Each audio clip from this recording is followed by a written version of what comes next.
দিনভর অবরোধের মধ্যে আগামীকাল অসহযোগ আন্দোলনের কর্মসূচি দিয়েছে পলিটেকনিক শিক্ষার্থীরা। 4 বছর মেয়াদী ডিপ্লোমা ইঞ্জিনিয়ারিং কোর্স অব্যাহত রাখা, কারিগরি শিক্ষা অধিদপ্তরের বিতর্কিত সকল নিয়োগ বিধিমালা সংশোধন সহ 6 দফা দাবিতে দেশের বিভিন্ন জায়গায় সড়ক অবরোধ করেছেন পলিটেকনিক শিক্ষার্থীরা। তারই অংশ হিসেবে রাজধানীর 7 রাস্তা, মিরপুর ও মোহাম্মদপুরেও চলেছে অবরোধ আন্দোলন।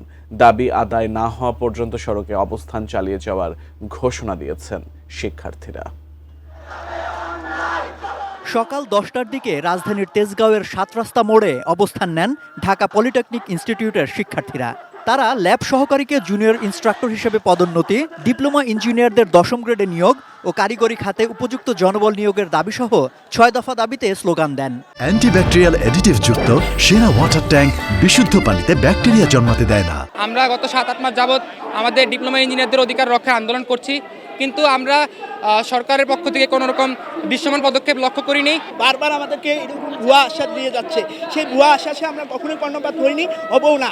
এ সময় গুরুত্বপূর্ণ ওই সড়কে যান চলাচল বন্ধ হয়ে যায়। যানজট ছড়িয়ে পড়ে আশপাশের সড়কে। ভোগান্তিতে পড়েন যাত্রীরা।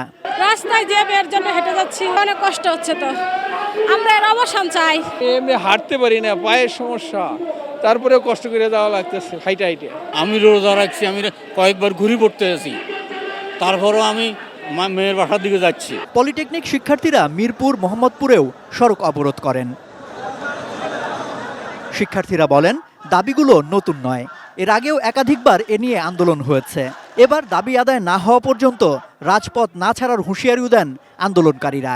আমরা এই মুহূর্তে কারিগরি ছাত্র আন্দোলন বাংলাদেশের কেন্দ্রীয় পর্যায় থেকে ঘোষণা দিচ্ছি, আমাদের 6 দফা দাবি বাস্তবায়নের লক্ষ্যে বাস্তবায়নের পদক্ষেপ সরকার কর্তৃপক্ষ যতক্ষণ পর্যন্ত না আগাবে এবং দ্রুত পদক্ষেপ গ্রহণ না করবে, ততক্ষণ পর্যন্ত আমাদের অবস্থান কর্মসূচি স্পষ্ট থাকবে। সম্রাট আনোয়ার, এটিএন নিউজ, ঢাকা।